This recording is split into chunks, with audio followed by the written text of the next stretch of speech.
அனைவருக்கும் வணக்கம். நான் ஹேமா ராமச்சந்திரன், டென்மார்க்கிலிருந்து. இன்று நாம் பார்க்க போவது திரு ஜெயமோகன் அவர்கள் எழுதிய வெள்ளை யானை என்ற ஒரு நாவல். திரு ஜெயமோகன் அவர் மிகவும் பிரபலமான தமிழ் எழுத்தாளர். தமிழின் நாவல்கள், சிறு கதைகள், இலக்கிய விமர்சனம், இலக்கிய வரலாறு, பயணக் கட்டுரைகள், பண்பாடு, மரபு, மதம், தத்துவம் என்று பல தளங்களிலும் அவர் எழுதி வருகின்றார். இலக்கியம், தத்துவம் என்ற பல தலைப்புகளிலும் அவர் பல பேருரைகளை நிகழ்த்தியிருக்கின்றார்.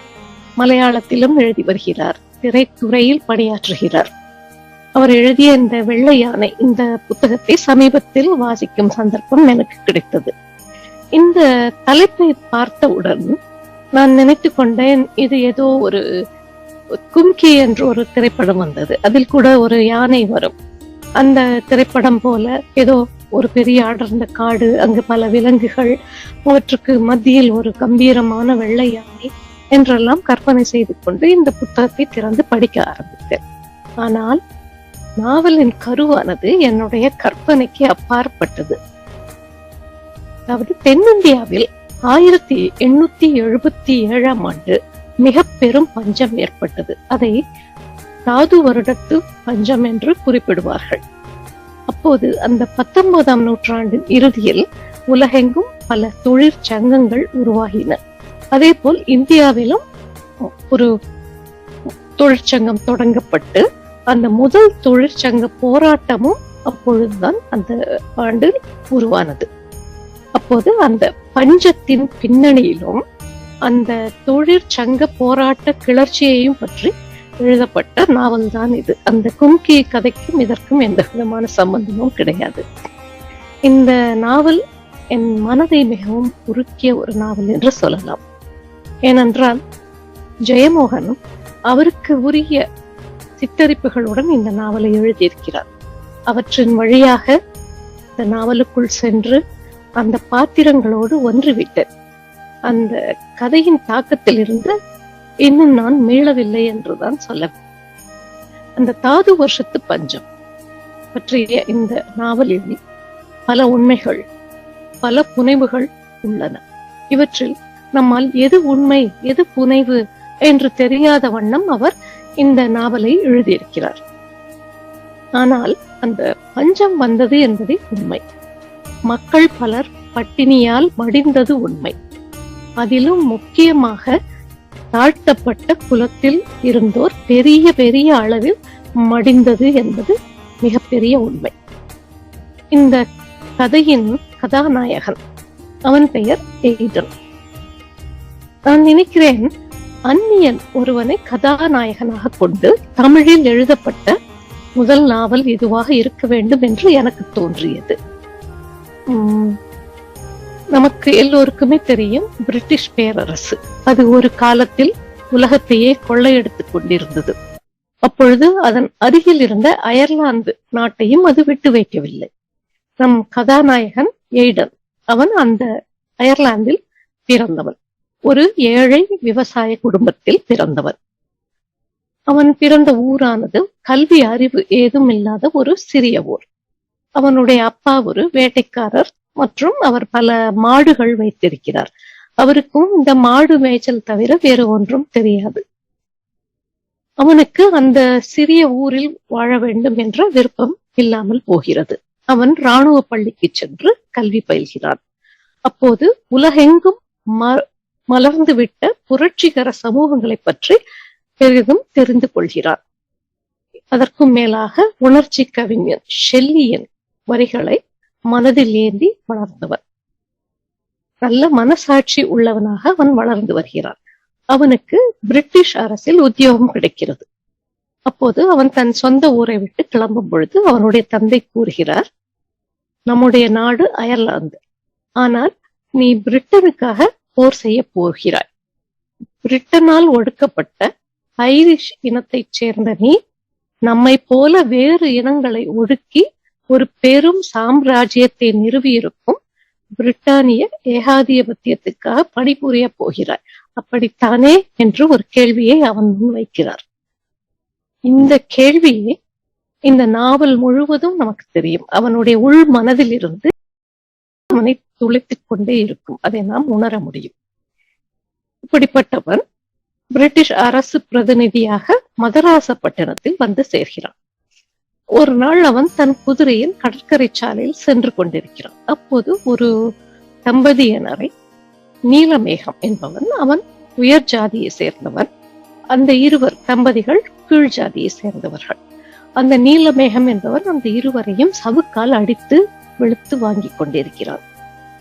பிரிட்டிஷ் வழக்கப்படி யாரையும் சவுக்கால் அடிப்பது தவறு, ஒரு குற்றம். அப்படிப்பட்ட செயலை நேரடியாக பார்த்ததும் எய்டன் அந்த நீலமேகம் என்பவனை கண்டிக்கிறான். உன்னிடம் அடி வாங்கி கீழே விழுந்திருக்கும் அந்த ஏழைகளை தொட்டு தூக்கிவிடு என்று சொல்கிறான். ஆனால் நீலமேகம் எய்டனின் ஆணையை மீறி முடியாது, என்னுடைய ஜாதி கௌரவமே எனக்கு முக்கியம் என்று கூறி அவர்களை தொட மறுக்கிறான். இவ்வாறு இந்த நாவல் தொடங்குகின்றது. இந்த அடி வாங்கிய இருவரும் கணவன் மனைவி என்பதும், அவர்கள் அங்கு பக்கத்தில் இருக்கும் ஒரு ஐஸ் ஃபேக்டரியில் பணிபுரிபவர்கள் என்பதும் அவனுக்கு தெரிய வருகிறது, எய்டனுக்கு தெரிய வருகிறது. அந்த எய்டன் அலுவலகம் திரும்பி தன்னுடன் பணிபுரியும் மெக்கன்சி என்பவுடன் இதை விவாதிக்கிறான். அப்போது அந்த மெக்கன்சி சொல்கிறான், இதோ பார், இவர்கள் எல்லாம் தாழ்த்தப்பட்ட மக்கள், இவர்கள் சாவதற்கென்றே பிறந்தவர்கள், அவர்கள் கொல்லப்படுவார்கள் அல்லது பட்டினியால் சாவார்கள் என்கிறார். அப்போது ஏடன் சொல்கிறார், நாமும் நமது நாட்டில் இதுபோல் வறுமையில் வாழ்ந்து கூட்டம் கூட்டமாக அமெரிக்காவுக்கு பஞ்சம் பிழைக்கச் சென்றோம். அங்கே அடிபட்டு நோயில் சிக்கி செத்தோம். அந்த நிலையில் இவர்களை வைத்து பார்க்க வேண்டாமா என்று கேட்கிறான். அதற்கு மெக்கன்சி சொல்கிறான், நாம் உயர்குடி மக்கள் மற்றும் வெளியே இருந்து வந்த நமக்கு தான் இது ஒரு பெரிய அமைப்பு. இங்கிருப்பவர்களுக்கு இது ஒருபோதும் கண்ணில் படுவதே கிடையாது. இவர்கள் தங்களுடைய நிலப்பகுதியை சார்ந்து, வாழ்விடம் சார்ந்து, அல்லது மொழி சார்ந்து, இனம் சார்ந்து, சாதி சார்ந்து பல்லாயிரக்கணக்கான சிறிய சிறிய குழுக்களாக தெரிந்து வாழ்கிறார்கள். அந்த குழுவுக்குள் பல குழுக்கள், அந்த குழுக்களுக்குள் மேலும் சிறு குழுக்கள். ஒருவன் தான் வாழும் சிறு குழுவுக்கு அப்பால் எதையும் தெரிந்து கொள்வது கிடையாது. இவர்கள் அனைவரும் பண்பாடில்லாத காட்டு மிராண்டி கூட்டம். இவர்களுக்காக நான் உதவ போவதில்லை என்று மறுத்து விடுகிறான். இருந்தாலும் இந்த எய்டனுக்கு அவன் மனசாட்சி உறுத்துகிறது. எனவே அவன் தன்னுடைய படையை அழைத்துக் கொண்டு அந்த ஐஸ் ஃபேக்டரிக்கு சென்று நீலமேகம் என்பவனை கைது செய்வதற்காக போகிறான். அந்த ஐஸ் ஃபேக்டரி ஒரு அமெரிக்க நிறுவனம். அதனுடைய இயக்குனர் ஃபார்மர் என்பவர். அவரை சந்திக்கிறார். அப்பொழுது அந்த ஃபார்மர் சொல்கிறார், நீலமேகம் இங்குதான் வேலை செய்கிறான், அவன் இங்கு கண்காணியாக வேலை செய்கிறான். ஆனால் எங்களுடைய கண்காணிகள் நீங்கள் சொல்வது போல் நடந்து கொள்ள மாட்டார்களே என்று சொல்கிறார். பார்வையிட வேண்டும் என்று சொல்கிறார். அழைத்து செல்கிறார். அங்கு பெரிய பெரிய பெரிய ஐஸ் கட்டிகள் அங்கே இருக்கின்றன, பிரம்மாண்டமான ஐஸ் கட்டிகள். அந்த ஐஸ் கட்டிகள் தான் எய்டனுக்கு பார்க்கும் பொழுது வெள்ளை யானை போல தெரிகின்றது. அதனால்தான் இந்த நாவலுக்கு வெள்ளை யானை என்று பெயர் சூட்டி இருக்கிறார். அந்த ஐஸ் கட்டிகளில் பார்க்கும் பொழுது மிகவும் குளிராக இருக்கிறது அந்த இடம். பனிச்சூழல் மிகவும் மோசமாக இருக்கிறது. கட்டிகள் எதற்கு என்றால், கனடாவில் நியூ இங்கிலாந்து பகுதியில் ஒரு ஏரி உள்ளது. அந்த ஏரியில் இருக்கக்கூடிய பனிப்பாளங்கள் இந்த ஆங்கிலேயர்கள் அவர்கள் குடிக்கக்கூடிய மதுவில் சேர்த்து கலந்து குடிப்பதற்காக, அதற்கென்று தனி சுவை உண்டு என்பதற்காக அவர்கள் கப்பல் வழியாக அதை இறக்குமதி செய்கிறார்கள். 6 மாத பயணம் செய்து அந்த பெரிய பெரிய கட்டிகள் இங்கு வந்து சேர்கின்றன. அவை நல்ல பக்குவ அறைகளில் வைத்து பாதுகாக்கப்பட்டிருக்கிறது. அந்த வெள்ளை பாறைகளை உடைத்து சிறு சிறு துண்டுகளாக்கி அடைத்து விற்பனைக்கு அனுப்ப செய்யும் வேலையை இந்த பஞ்சத்துக்காக ஊரை விட்டு வந்த தலித் தொழிலாளிகள் ஈடுபடுத்தப்பட்டிருக்கிறார்கள். அவர்களிடம் எந்த விதமான பாதுகாப்பு கருவிகளும் கிடையாது. சாதாரண கடப்பாறைகள் மண்வெட்டியால் வெட்டி எடுத்து துண்டுகளாக்கிறார்கள். இதில் மிகவும் மோசம் என்னவென்றால், அந்த இருட்டு, குளிர், மேலும் உடலில் ஒரு சிறு ஒட்டு துணி மட்டும்தான் அந்த குளிர் நேரத்தில். குளிரில் நடுங்கியபடி வேலை செய்து கொண்டிருக்கிறார்கள். அவர்கள் அனைவருக்கும் கரிய மெலிந்த உடல்கள், உடல் முழுவதும் புண்கள், அதனால் துர்நாற்றம். இவற்றோடு அவர்கள் அங்கு வேலை செய்து கொண்டிருக்கிறார்கள். அந்த அடி வாங்கிய 2 தொழிலாளர்கள் தம்பதிகள் அங்கு இல்லை. அவர்களுக்கு என்ன நடந்தது என்பதும் தெரியவில்லை. அவன் திரும்பி விடுகிறான், ஏடன் திரும்பி விடுகிறான். அவனுக்கு என்ன செய்வது என்று தெரியவில்லை, திரும்பி விட்டான். அப்பொழுது அவன் ஏடனை சந்திப்பதற்காக காத்தவராயன் என்று ஒருவன் வருகிறான். அந்த காத்தவராயன் ஒரு தலித் பிரதிநிதி. அவன் சொல்கிறான், நானும் அந்த சாட்டையால் அடிக்கப்பட்ட அந்த தொழிலாளர்களை தேடித்தான் வந்திருக்கிறேன். அவர்களுக்கு உதவி செய்ய கோரி நான் ஃபார்மரிடம் கேட்டிருக்கிறேன். இதற்காக நான் ஒரு ஆஸ்திரிய பாதிரியாரிடம் இருந்து கூட ஒரு பரிந்துரை கடிதம் வாங்கி வந்திருக்கிறேன் என்று கூறி அந்த தலித்களின் நிராதரவான நிலையை ஏடனுக்கு அவன் தெரியப்படுத்துகிறான். மேலும் அவன், நீங்கள் என்னுடன் வாருங்கள், அந்த தலித்கள் வாழக்கூடிய இடத்தை நான் உங்களுக்கு காட்டுகிறேன் என்று ஏடனை அந்த காத்தவராயன் கூட்டிச் செல்கிறான். அப்பொழுது அந்த காட்சியை மிகவும் அழகாக ஜெயமோகன் வர்ணித்திருக்கிறார்.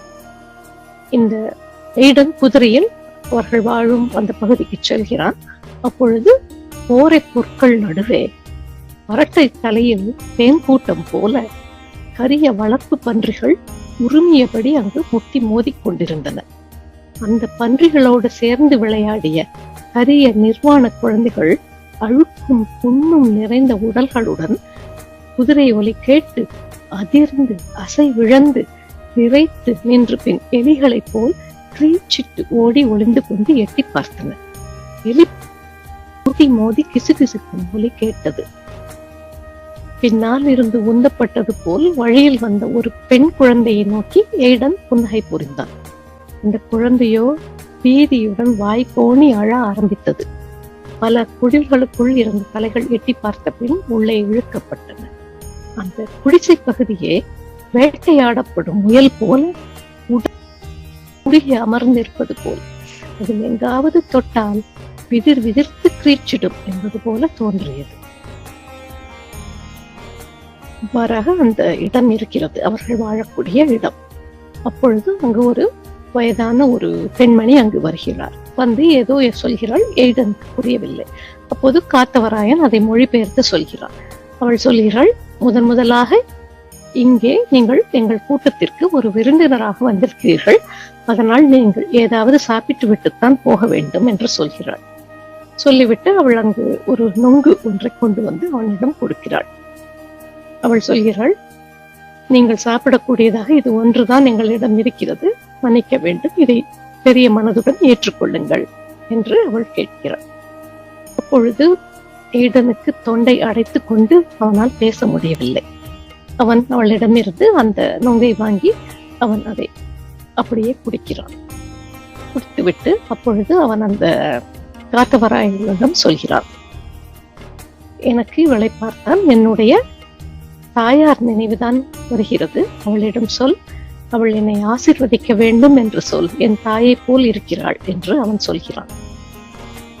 இவ்வாறு அவன் அங்கு இருந்த நிலைமையை பார்த்துவிட்டு அவன் வெளியே வருகிறான்.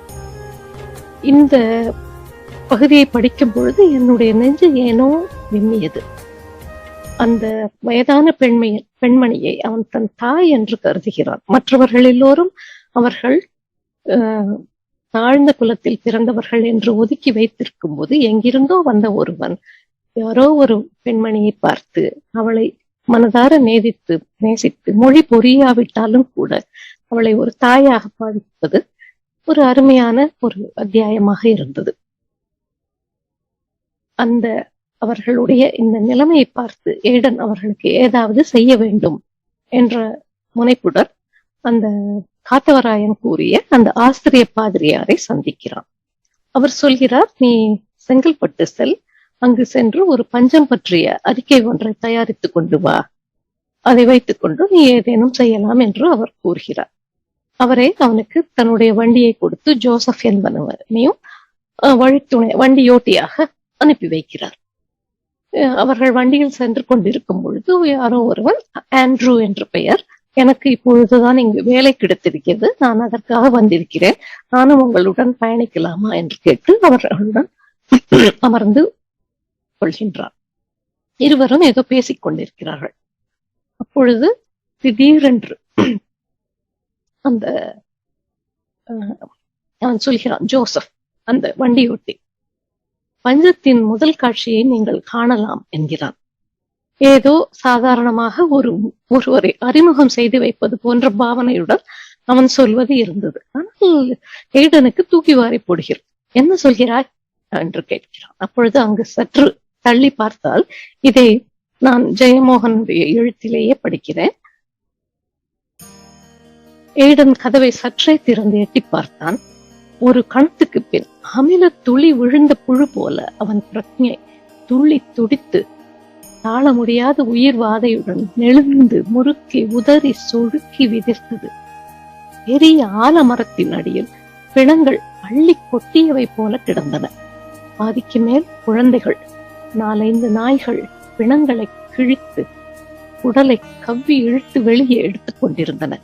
அவற்றின் உருவல்களும் கடித்து சப்பு கொட்டி இழுக்கும் முனல்களும் உறக்க கேட்டன.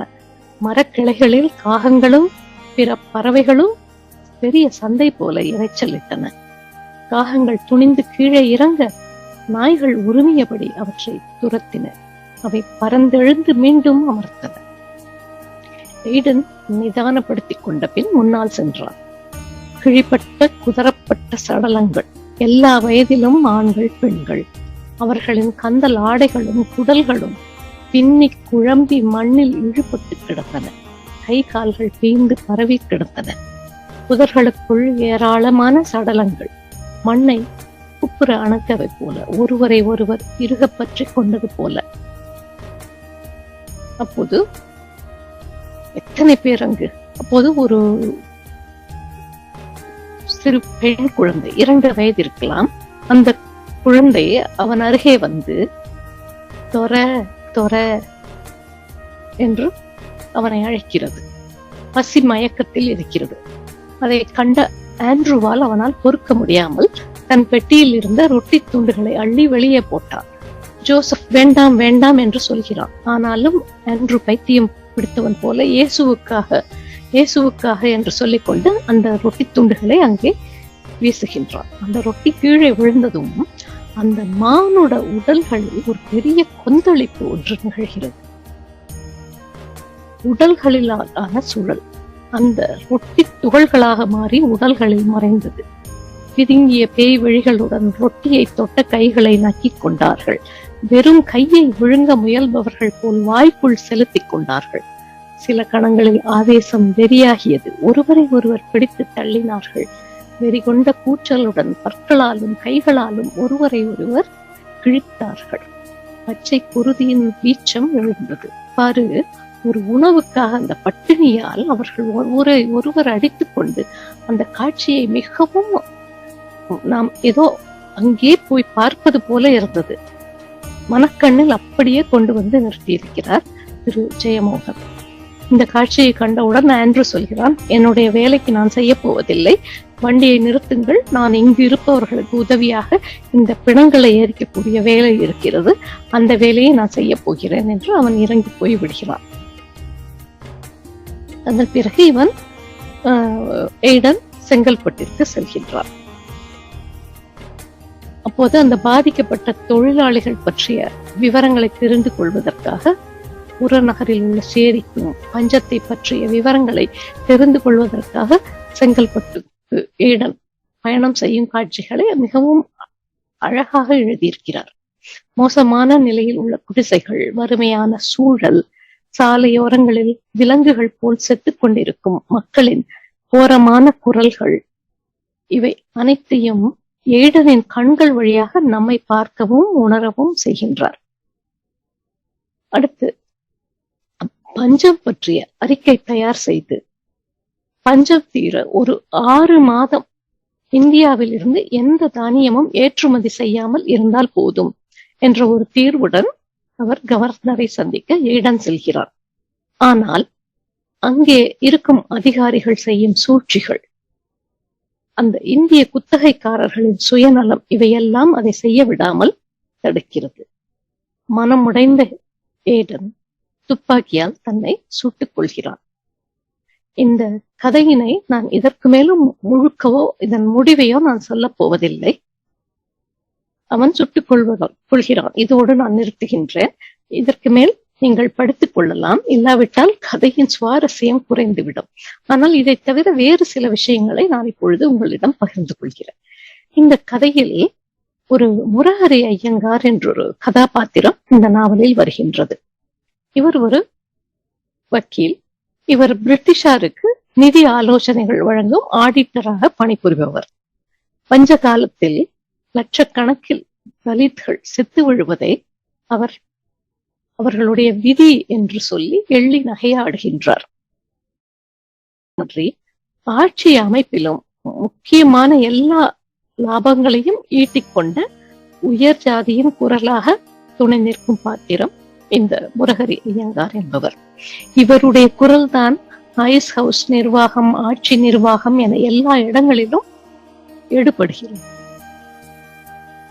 கூட்டம் கூட்டமாக செத்து விழும் மனிதர்களை பற்றி சொல்லும் போது அவர்களுடைய முற்பிறப்புகளில் செய்த பாவங்களுக்கு கடவுள் வழங்கிய தண்டனையே அந்த மரணம் என்று கொஞ்சம் கூட மனசாட்சியே இல்லாமல் அவரால் சொல்ல முடிகிறது.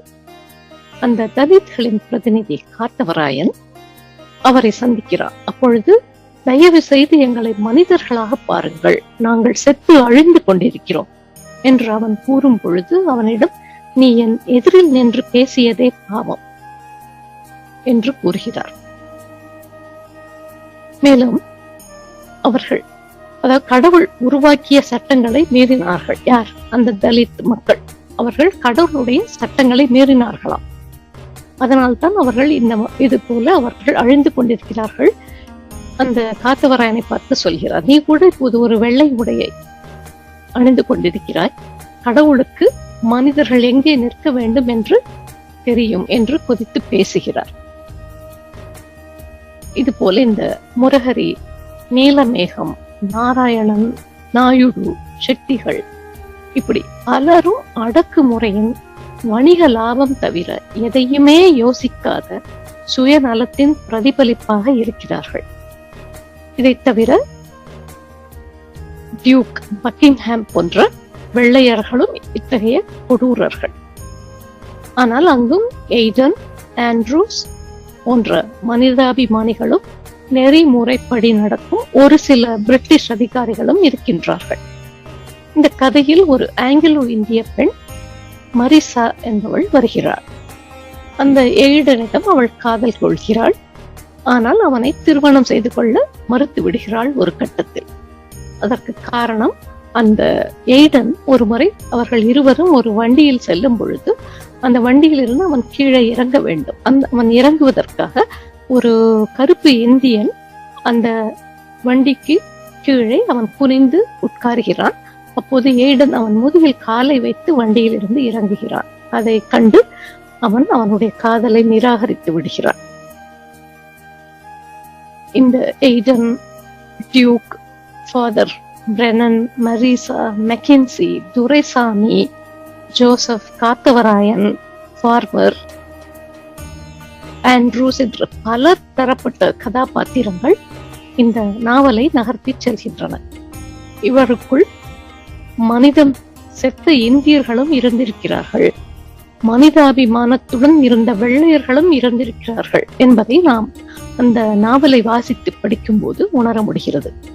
முக்கியமாக இந்த கதையிலிருந்து நான் புரிந்து கொண்டது, முதலாவது, இந்த தாது வருஷத்து பஞ்சம் அல்லது இந்த கொடும் பஞ்சங்கள் இது இயற்கையால் ஏற்பட்டவை அல்ல.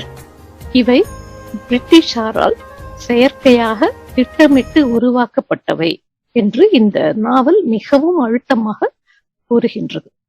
துறைமுகங்களில் மூட்டை மூட்டையாக தானியங்கள் கப்பலில் ஏற்றப்படுவதும், எலும்பும் தோலுமான மக்கள் தெருக்களில் அங்கங்கு விழுந்து கிடப்பது போன்ற சித்திரங்களையும் இவர் அங்கு அந்த கதையில் திரு ஜெயமோகன் எழுதியிருக்கின்றார்.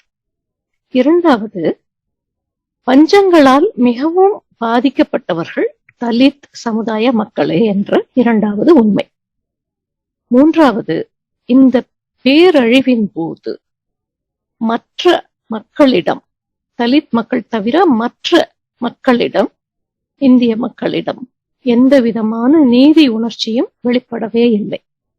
மனசாட்சி இல்லாத சொந்த சமூகம் தமக்காக உழைக்கும் மக்களை மனிதர்களாகவே கருதாமல் ஜாதி என்னும் பெயரால் ஒதுக்கி நசுக்கி வீழ்த்துகின்றது. அது மட்டுமல்ல, தலித்களை வன்மத்துடனும் குரூரத்துடனும் நடத்துகின்றனர். இந்தியர்களின் மனசாட்சி செத்து சுண்ணாம்பாகி உறைந்து கிடந்தது என்று முகத்தில் அறையும் உண்மை வாசகர்களை இத்தனை மரணங்கள், கொடூரங்கள் அன்று எவரின் ஆன்மாவையும் சீண்டவில்லையா? எவரையும் எம்மி கூட அசைக்கவில்லையா? இந்த கேள்விகளை இந்த நாவல் நமக்குள் எழுப்பி நம்மை பூசி குறுக வைக்கிறது. இது நாம் கசப்புடன் எதிர்கொள்ள வேண்டிய உண்மையின் ஒரு பகுதி. இன்று சுதந்திர இந்தியாவின் அரசியல் சட்டங்கள் தலித்களின் உரிமைகளை, முன்னேற்றத்திற்கான வாய்ப்புகளை உறுதி செய்கின்றன. ஆனால் இன்றும் இந்திய சமூகமும் ஒரு சில இந்து இயக்கங்களும் கூட தலித்களுக்கு எதிரான ஜாதிய வெறுப்புடனும் வாழ்ப்புடனும் இருக்கிறார்கள். ஒவ்வொரு இடத்திலும் தலித்களை வெளியே தள்ளவும் அவமதிக்கவுமே சில சமூகங்கள் முயன்று கொண்டிருக்கின்றன. இந்த நாவலின் பக்கங்களை புரட்ட புரட்ட புரட்ட ஏதேனும் ஒரு குரல், தொழிற்சாலையில் உதைப்பட்டு சாகும் மக்களுக்காக ஏதேனும் ஒரு ஆதரவு குரல் எழும்புமா என்று நான் யோசித்துக் கொண்டே வந்தேன். எதுவுமே இல்லை, ஒரு குரலும் அங்கு இல்லை. ஆனால் இந்த தொழிற்சங்க புரட்சி ஒன்று ஏற்படுகிறது. அது என்னவென்றால், இந்திய வரலாற்றிலேயே முதன்முறையாக தலித்கள் திருப்பி அடிக்கிறார்கள் என்பதுதான் ஒரு உச்சகட்டமான ஒரு நிகழ்ச்சி. பொதுவாக வெள்ளையர்கள் கொடுமைக்காரர்கள் என்று உருவகப்படுத்தப்பட்டிருக்கும் சூழலில் அவர்களுக்குள்ளும் இந்த ஐரிஷ் இளைஞர் எவ்வாறு இருந்திருக்கிறான் என்று அழகாக இந்த வெள்ளையானை நமக்கு சொல்கின்றது. இந்த நாவலை வாசிக்கும் பொழுது பல இடங்களில் நான் அப்படியே உறைந்து போய்விட்டேன். ஒரு செங்கல்பட்டில் பசியினால் ஒரு சாகும் குழந்தை, இவற்றையெல்லாம் ஒருவர் கணக்கு கேட்கும் பொழுது இவையெல்லாம் கடவுளுக்கு என்ன கணக்கு என்று அந்த எய்டன் யோசிப்பான். ஒரு இடத்தில் ஆண்ட்ரூ இவர்களை சந்தித்து விட்டு அவன் இவரிடம் விடை பெறும் பொழுது அவன் கூறக்கூடிய சில வார்த்தைகள் இந்த எய்டனின் மனசாட்சியின் குரலாக இருக்கும். காத்தவராயன் ஒரு இடத்தில் கேட்பான், சாவதற்கு நாங்கள் எப்பொழுது வாழ்ந்தோம் என்று கேட்டிருப்பான். அந்த குரல் என் செவிகளில் இன்னமும் ஒலித்துக் கொண்டே இருக்கிறது. தான் உட்பட யாரையும் மிச்சம் வைக்காமல் அந்த காத்தவராயன் குற்றவாளி கூண்டில் ஏற்றுகிறான். அதனால் அவனும் மற்றவர்கள் போல தன் தலையில் தலைப்பாகை அணிந்து கொண்டு வருகிறான். அவனை பொறுத்த மட்டில் தலைப்பாகை ஒரு குறியீடு கிடையாது, அது அவனுடைய அத்துமீறல், அரை கூவல். ஏனென்றால் அங்கு இருக்கக்கூடிய அந்த தலித் மக்கள் அனைவர்களும் மொழியற்றவர்கள். அவர்களுக்கு தெரிந்த ஒரே ஒரு சொல் தோர தோர என்று அழைப்பது மட்டுமே. இதை தவிர அவர்களிடம் எந்த தமிழ் சொற்களும் கிடையாது. சமரசமற்ற நீதி உணர்ச்சி இந்த நாவலில் வெளிப்படுகின்றது. எய்டன் சுட்டுக் கொள்வதும்,